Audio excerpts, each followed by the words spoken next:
Good evening, everyone. Oh, the enthusiasm, I love it. Yeah, good to see everyone again. And thank you to Seth for putting this on. Thank you for Congressman Carney for being with us tonight. This is a wonderful event. It's an opportunity. Seth allowed me to make a short commercial. I won't be long. But know that I'm having fun here at GW. It's been about 5 months now. I've learned so much, and there's so many good things that are happening. Seth talked about GW Valor. It's on. There's a website that provides you with information, but basically it's this former sailor working with a lot of folks to ensure that we serve you. My role here at GW is to serve you, to ensure that you have a great learning experience, that you have potentially career opportunities on the back end, and that you have fun.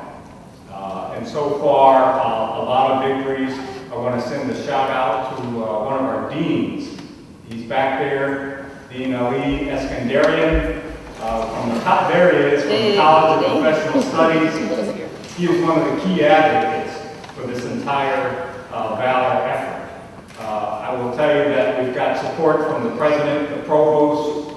I personally work with all the deans to help shape learning programs that are aligned with your training and experience in the military, whereby there's a prospect we can provide academic credit to accelerate your learning opportunities and you move forward. An example being we're working with the School of Engineering, working with nuclear trained officers to perhaps get credit for their nuclear experience in the School of Engineering. The School of Nursing is doing some things, the School of Medicine and Health Sciences, etc. So the whole idea, one of the rewards, the whole idea is to provide academic credit for the excellent training and the real world experience that you have had in your GW experience. Some victories thus far in the 5 months includes, you know about the Yellow Ribbon Program. The fact that this institution of higher learning invested more into that program, whereby veterans and their families who are fully qualified under the Yellow Ribbon Program, if they desire to get a master's degree, it's essentially free of tuition and fees. That is a big deal. That was effective in May. Please help me to get the word out. Here to Washington, D.C., to bring awareness for the student veterans of America. And you know that GW helped to sponsor that, whereby a small check was cut to each Student Veterans of America unit from GW. And that's a sign of our commitment to our military members, veterans, and their families. Also know that Mike Rudolph, who's not here tonight, but he held a big welcome aboard event. It was called the Luau, Colonial Luau, whereby there were kids running around. Many veterans and military members who are students had a ball. It was an orientation, but we had a good time out there. It was to really create a sense of community, and we're going to continue to do things like that. Additionally, we kicked off the first ever faculty and staff, military and veterans awareness program. And a couple of weeks ago, we loaded up a bus. We went down to Hampton Roads area, had some tours. We visited a guided missile destroyer. We visited a submarine. Coming up on the 16th of October, we're going to visit an aircraft carrier, another submarine. We're going to keep doing that. We'll go to Air Force facilities, Army, Marines, Coast Guard. We want our faculty and staff to have an appreciation of where you have been. And thus far, the feedback on these trips, as you would expect, they're very impressed. We're also going to go to Walter Reed Bethesda on the 25th of October to allow the faculty and staff to have an exchange with wounded warriors. We think it's important. We're going to continue that. And finally, we're going to continue to recognize excellence. Yesterday, we had a 9/11 vigil out here where people were assembled, where we honored those who lost their lives and those who helped save lives. We're going to have a dedication of the Veterans Park in November, around Veterans Day. I hope you're able to attend. It's a big deal. And if you're not aware of it, it's going to be a very large facility to honor our military veterans. So we've got a number of things planned. It's an exciting time. Visit our website, but most importantly, let us know what you need. I will do everything within my power and authority, which is small, to help. Thank you very much. You willing to reach out to Congressman Carney just a few months ago, and I said it'd be fantastic for a couple of reasons. One is because I think the Center for Second Service is kind of the intersection between defense and academia and politics. And Congressman Carney has done all three. He's a PhD in political science, graduated from the University of Nebraska, I believe, in 92. Then he got direct commission to the Navy in 95, and became a congressman in 2006. So he sort of has all those different parts. Additionally, I get a lot of requests for advice from folks who say, I want to go and run for Congress. I've never run for office before, and I want to run for Congress, specifically not state. And the district I'm thinking about has been held by the party for maybe, 36 years or so. I've never run for office before. What do you think? And my response is always, first of all, you probably are going to lose. But I'm torn because I'm saying, these are people we really, really want, and there is a chance you're going to win. And so, just because it's a long shot doesn't mean you shouldn't go for it. And Congressman Carney is living proof of that. He's sort of the boy who lived, if you will. He ran for the 10th District of Pennsylvania in 2006. Thank you for living, sir. Thank you for inspiring hope in the rest of these veterans who want to run for office. He was considered an underdog. No Democrat had held the seat, I think, 36 years, and then redistricted it after a close election in the end of the 90s, so that it was so heavily Republican that no Dems even bothered running in 2002 and 2004. So in comes Christopher Carney and decided to go and run for Congress and won his seat. He was one of the fighting Dems in 2006, who if you're in my class, we'll learn about in the readings for next week, not this coming week. But one of the folks who was able to successfully make that transition from defense into Congress. And so I know there'll be a lot of questions from you folks today about how you can do some of the same things. So my great honor to introduce to you Congressman Christopher Carney.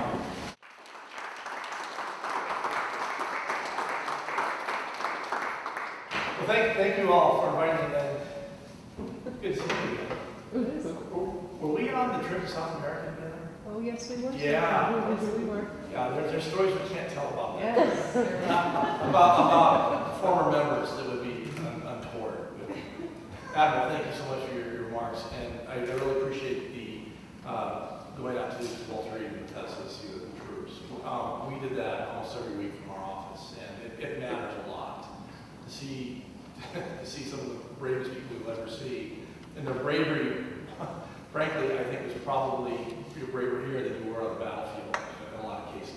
So if you ever pray, if you ever think about folks, think about these troops who are at Walter Reed or Bethesda and what they have to face, and their families as well. It's something. I just, oddly enough, on Labor Day, I took my middle son, I have 5 kids, my middle child, the son, to the recruiting depot in Binghamton, New York. He is in Paris Island right now. So he just rided up to be a grunt in the Marine Corps. Didn't want to be in the Navy. Damn. So I took that as a personal grunt. There we go. So, think about that when you have some moments of reflection about what people still want to do this. So, as Seth said, I joined up in '95, kind of between the first Gulf War and the Balkan stuff. Kind of when everybody was saying, military, I can get a job, the economy's doing really well, and frankly, yeah, it was. But you still need folks to wear the uniform and lend a hand wherever you can. It doesn't necessarily, not everybody's going to win the Congressional Medal of Honor, but we need everybody's talents. We really do. So, I did my Navy career. I'm just kind of winding up now. My last assignment was as a Predator and Reaper and Global Hawk mission commander. And that's a hell of a tool. I mean, I'm kind of impressed with it. It does a heart good to see your enemy have fear in their eyes too. And that's not a bad thing. But I think we want to talk a little bit more about the Congress thing right now. How did I get there? Well, I asked this question to a number of folks already, but we have to go back to Palm Sunday of 2005. Any political science majors in here? Okay, you already, well, maybe you weren't there for that part. What happened on Palm Sunday of 2005? Couldn't tell. So I was working at the Pentagon doing some counterterrorism consulting at the time, and this was a Sunday, obviously Palm Sunday. I had to go back to Penn State and teach. I was driving back that evening, and I pulled into the Sheetz gas station in Gettysburg, Pennsylvania. And lo and behold, there was my congressman.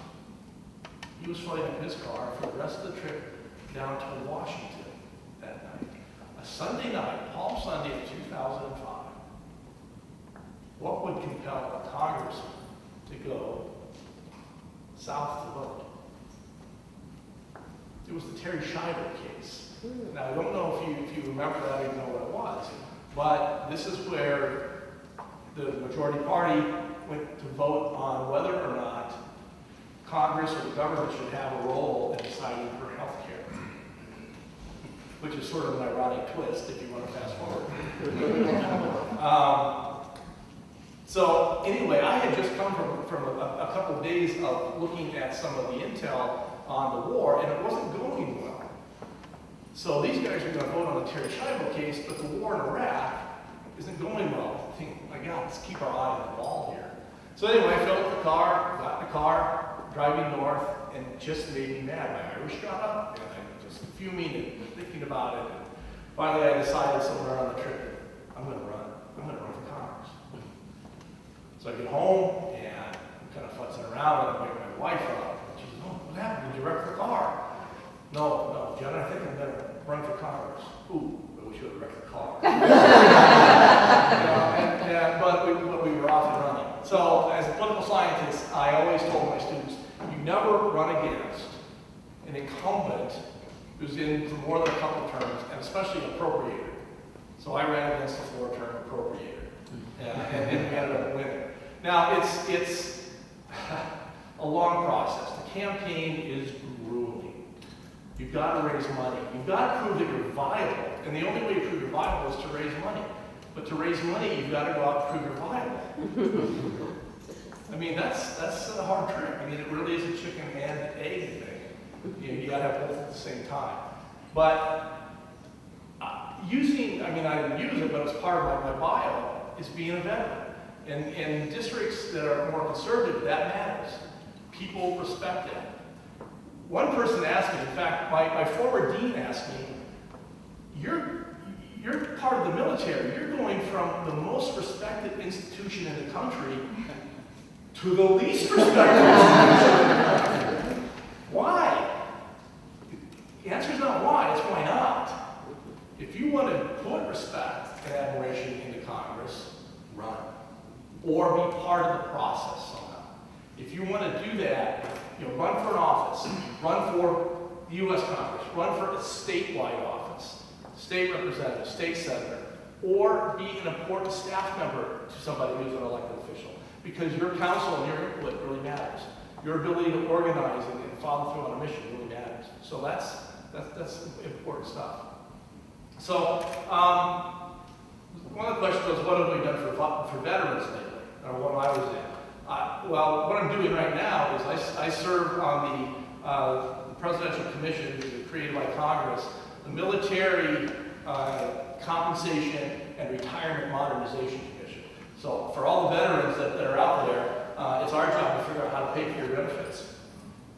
That's kind of one thing. So, but while we were in, one of the things I'm most proud of is creating the GI Bill that extends your ability to go to Congress, or to go to college for up to 10 years after you leave the military, after you separate. So obviously you're kind of busy when you're wearing a uniform and you're forward. It's tough to study.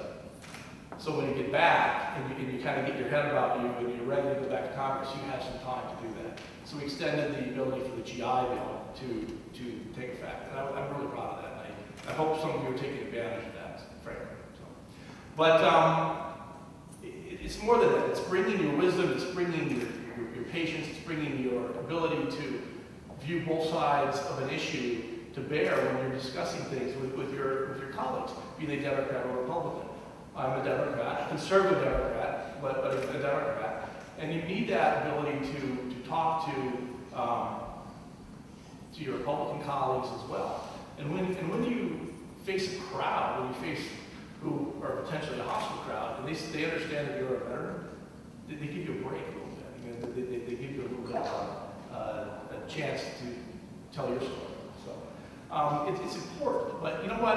Let me be a little more precise here and answer your questions. I can talk ad nauseum with all kinds of anecdotes, but let's talk about what you want to talk about. So any questions? Yeah. I'm sorry. Now I was going to ask for quick question. Like many veterans, I was independent my whole service. Right. Then I come out. What would you recommend? Now that I'm free, which way? Oh, really? For the future. Wow, that's a loaded question. I bring this up for specific reasons to you. My district is R15. Oh, geez. And you sit up, and we've had a Democrat and a Republican both go up against a comment who's not a veteran and lose.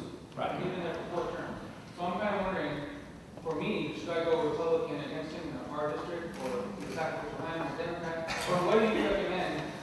How do I navigate this mindset? You follow your heart. When you follow your heart, you make that decision, then it's genuine, and that's compelling to the constituents. So, I mean, don't pick your party based on some political calculation. Use your heart and use how you feel about issues to determine which side makes the most sense to you. And then once you make that determination, then run. Then decide to run. And then register that. Okay? And look, call me, contact me anytime, I'll help you with whatever. Either way, I don't care if you're run as a Republican. We need good people in. That's what we need. Okay. So I grew up in Iowa, as you did, Yeah. and went to an institution in Colorado, Air Force Academy. So I'm a big proponent of institutions, and how do we add a little confidence and trust back to the great institution called Congress? How do we do that? Well, we be more public in our bipartisanship. If I was a Democrat and I thought some Democrats were behaving ridiculously, I would say, publicly that I understand where my opponents or my colleagues are coming from, but here's what I think. And Republicans should do the same thing. Be credible, be balanced in your approach. You have to remember that the institution is not there for you. It's not your seat. It doesn't belong to you. It belongs to the people. So give the people an honest assessment of what you think. And I think that will do it. But when you have the ridiculous sorts of statements that come out of Congress now, I mean, it's a comedy show. The only people that are benefiting from this are the comedians in this country. Seriously. Yeah. What are some best practices in terms of conveying your message to your constituents that you found? Face to face. I was saying earlier, my district is 1,100 square miles, 1,300 square miles larger than the state of Connecticut. So we did a lot of driving, but going face to face really helps. I mean, obviously the electronic media is critical now. In fact, we never Twittered or tweeted or whatever. But when we had your website, that's critical. They have to be able to reach you there. But you need to go to where they are, to where your constituents are, and if they're online, that's where you need to go try and find them. That bottle of water. Absolutely.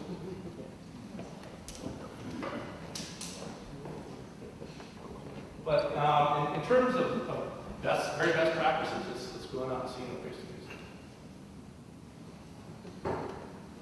Go ahead, ma'am. Which brings the point that I was going to ask about, but kind of on a difference between politicians and statesmen. Yeah. Politicians who were not statesmen at the same time with the people's grassroots. Right. And both parties need to bring that back. Yeah, yeah. And it's very easy to not do that now, given the electronic media. I mean, you can really hide if you want to. And the thing is that that's not what the framers of the Constitution intended, I don't think. So even if you're going to face a hostile crowd, and believe me, we did, especially in 2010, go do it anyway. I mean, you faced much worse than when you wore the uniform. You know, but what, and I think I said to the group earlier tonight, is that you have to have walrus hide to do this job. Because they're going to be so mean. They're going to be, I mean, the stuff, it's going to be personal, a very ad hominem attack.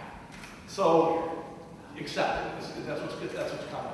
That's what's considered a campaign now. And you always vow that you're not going to do it. But if you don't, I mean, you have to return fire too. You know, don't just take the incoming. But if that helps kind of go down the spiral of a campaign. But somehow we've reached the point in American politics where if you don't respond to that and you don't return fire in kind, you look weaker. So that, I think, I'm not sure how we break that, but we have to figure out a way to break that cycle. You say, I'm only going to talk about the issues. I'm only going to talk about the issues. The people who only talk about the issues are not in Congress now. So, you know, we like to win in this country, but you want to win with as much honor as possible. And that's what you have to bear in mind. Rob? Adding to that, you have to be for a higher cause yourself. Exactly. Because otherwise, one or both parties will come to you and take these out. Your motives, as I was trying to intimate to Don here, have to be pure. Or as pure as it can be. You know, like I said, I ran out of anger. I'm not sure anger is a pure motive. But the reason that I was doing this is, you know, that they were using a family's tragedy to score political points. Sure as hell wasn't pure. Especially when it has so many other things going on. Anyway. Rob? Sir, I'm from Pennsylvania as well, Whereabouts? the western side. Okay. What are your thoughts? Steelers fan? Of course. What are your thoughts on redistricting, not only specifically in Pennsylvania, but nationwide, Yeah, as it relates to, you know, jumping into a race that's Right. actually winnable or you know, up in the air, so to speak? Well, that's why earlier I mentioned that, you know, not necessarily running for U.S. Congress, but running for the State House matters, because those are the folks who get to draw the districts, right? So in 2010, one of the things that people haven't focused too much on is not, you know, out there, everybody said what happens in Congress, all of us who were kind of victims of drive-bys, we're gone. But also at the state level, how many, in our case, Republicans won state houses and were able to redraw the districts going forward, which has created kind of the polarization we have now. I'm astounded when I look at Pennsylvania. We have a little over 1 million more Democrats than Republicans in Pennsylvania, but we only, of the 18 House members, we have 6 Democrats, and the rest are Republicans. And you can, you know, you get out your computer program when you're redrawing the districts, and you can, I mean, it's right down to one side of the street or the other is where the district lies. In fact, we had that in our district. One side of the street were my campaign sites, the exact opposite side of the same street were a whole other candidate's side, you know, another race. These are neighbors that have, they get the mail delivered by the same guy. You know, so that's how precise it's getting. Just to draw out as many as you can of the voters. So we've got to figure out a way to do that. Now, a number of states, Iowa, Florida, California, are trying different methods of redistricting in a way that makes sense, that represents more discrete, or actually less discrete, but more sensible kinds of district shapes. And Pennsylvania in particular is one of the worst. It's ridiculous. I mean, you look at, it's gerrymandering to the nth degree. You know, Eldridge Gary would be proud of what's going on. I mean, it's incredible. But you're right, it does contribute to the kinds of polarization that we see now in the House. And there's no penalty for it. That's the problem. This is encouraged. Because who comes out to vote? You know, the most strident of your party will come out to vote, Democrat or Republican. And what do they want? They want moderation? No, they don't want moderation. The most strident come out, and they want the most strident members. Timothy? Okay. Congressman, thanks. Lieutenant Colonel Tim Connolly. That's your service. Thank you. So to articulate my question, you said that you ran a particular issue drove you to run for office. And Well, it's the issue that made me stop and think that maybe Congress didn't have its eye on the ball in terms of the war. And as a veteran, that mattered to me. And a splash of someone still in uniform mattered to me. so you find yourself motivated to run for office by a particular issue, and you have certain beliefs. But when you enter into the race,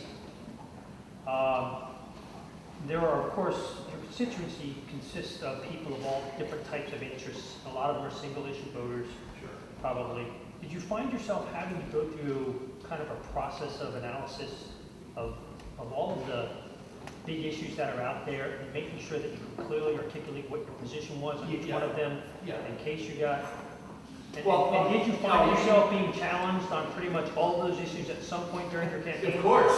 In fact, you have to expect to be challenged on every issue every day, frankly. And I remember my first interview with a reporter from the biggest newspaper in the district. You know, it was all these kind of hot button issues at the time. I mean, they're still hot button issues. It's sort of the cultural issues, and you have to be prepared for those. And I don't know that I was completely, but you know, they give you a pass and think on it. But I'm going to be a little bit unique in that.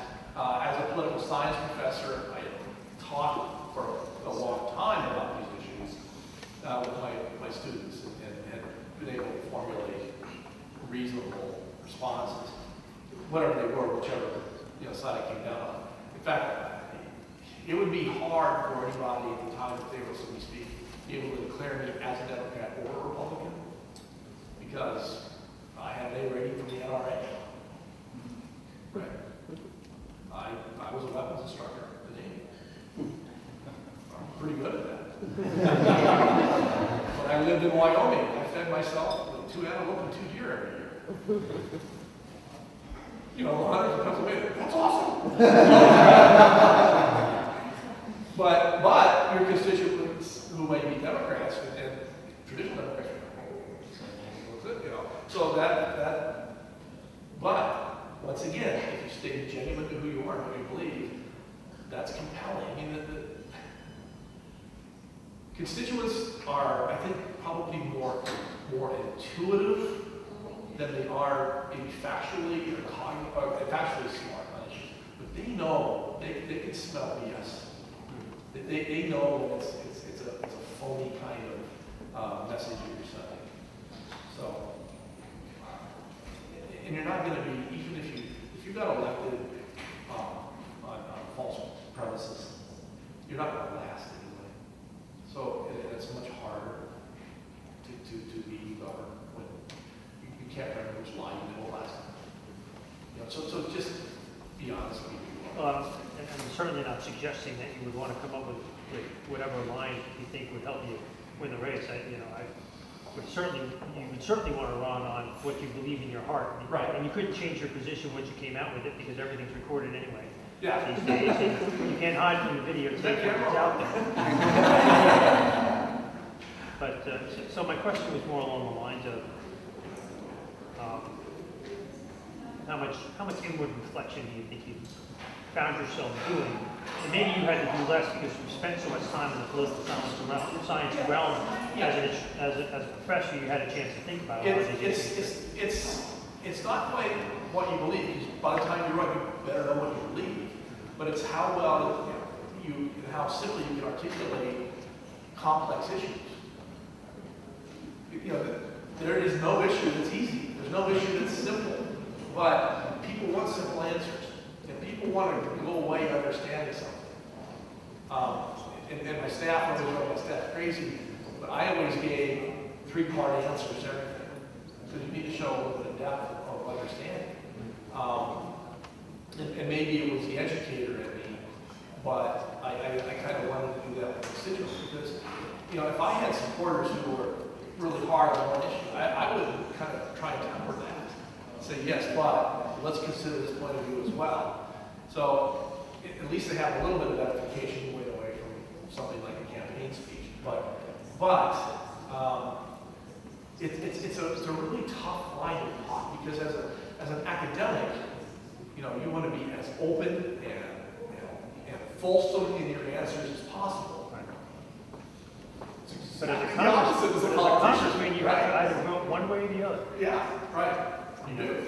And be able to explain and justify it. So, whatever you're considering running for, you know, understand the issues of the day to the constituency that you're trying to represent, but also be able to explain in 2 or 3 sentences at the most why you believe that way. And it's easy to tug on heartstrings. It's easy, you know, it's easy to do that.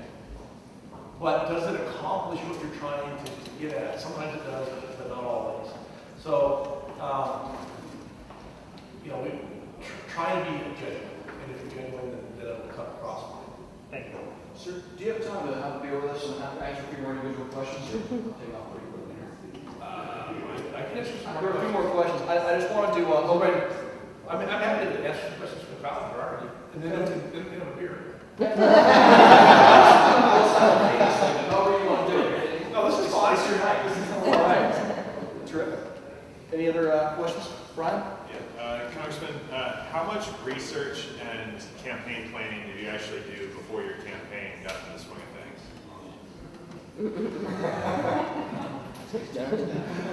When I first decided to run? None. No. Once you get in, you know the district, you know population centers, you know where your supporters are gathered, where your opponents are mostly gathered, what the issues of that really affect are, what the economic situation is, and there's a lot of things you really have to understand. I kind of had that on board anyway, given my prior job as a political science professor. You know, you just kind of know where you live. It's surprising how few do, though.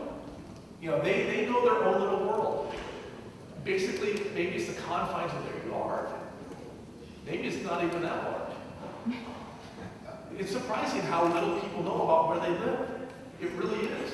So when you explain, especially when you have a district as large as mine was, that there are different issues that matter in different parts of the district. So you got to be in tune to those. So I think, you know, if you're representing a district of Brooklyn, where your district is square blocks rather than thousands of square miles, it's different. You know, that it's going to be pretty similar in the square blocks, but if you're representing a city along the Delaware River and then a city within 10 minutes or 15 minutes of State College, Pennsylvania, different issues. So you got to do research for both when it comes to that. Question? You talked about how being a veteran helped you aid you in getting elected, but once you got in the office, how did being a veteran help you make some of those decisions or go about your business? Great question. I think every veteran who has served knows it's about the mission and completing the mission. It's not about you, it's about the mission. So you sit down and assess what the mission is and what you need to accomplish the mission. Who you have to work with to get the mission accomplished. So I think having that mindset helped. As an intel guy, I always did intel preparation of the battlefield. So you know that really is how I did it. I think anybody who does it for a long time does the same thing. But you know, that's how I kind of approach things. But I think, and I hope you all understand and enjoy this, but being a veteran gives you maybe a modicum more of credibility with the general public. I hope it does. So, be proud to be a veteran and use your experiences. But don't ever be ashamed of it. Don't ever be sort of reticent to say that I'm a veteran, I proudly served. Because you've earned that right to be proud. And it matters. And like I said at the beginning of my remarks, you're going from the institution that is the most respected in this country and maybe to the one that's the least respected.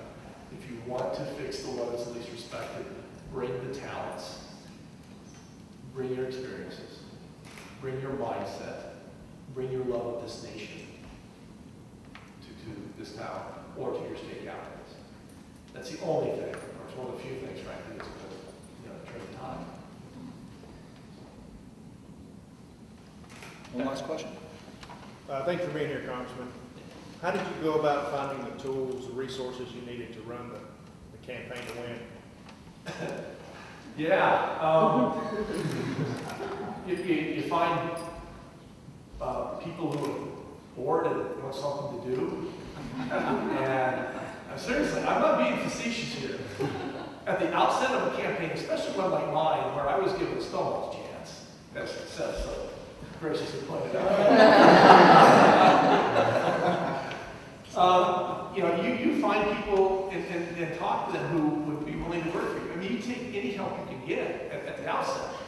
And as you start to get momentum, people pay a little bit more attention. And in Washington, if it looks like you're credible, they will pay close attention to you. When I first started to run, this is the Rahm Emanuel was the head of the DCCC. Now, say what you want to about Rahm Emanuel, he was smart in that he understood that if the Democrats would embrace conservative Democrats, that the party would have a chance to win in traditionally Republican districts. And I was one of those guys. So we knew one of the things very, very early on when I first was talking about this, the DCCC actually polled my district, so I knew what the terrain looked like. Once again, intelligent preparation of battle, right? It's so to know what the political terrain looked like,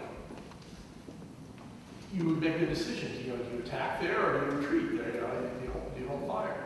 Well, that initial poll, which I'm a believer of polls now, by the way, because I hated stats in college, but it's pretty good stuff, said that I would win by somewhere between 6 to 10 points. If, just given on the way the climate was at the time in the district, if it carried out the message that I had been, talking to people about. So that helped. So when you start to continue with messages that resonate with people, more people will join you, more people will get on board to work for you, to contribute to you. And then as you get more momentum, you will get a lot more help from Washington.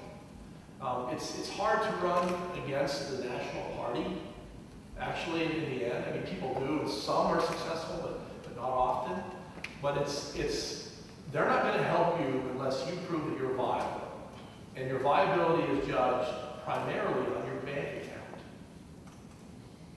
And that's one of the things that drives people crazy. And, I'm probably telling tales out of school here, we're all friends. That, I think the constituents would be astounded if they realized how much time you actually spend in fundraising after you're elected. Because you are judged, the next time you're up for re-election, your opponents are going to look at your bank account. Oh, well, they got $1 million in the bank. I can't beat that. I can't raise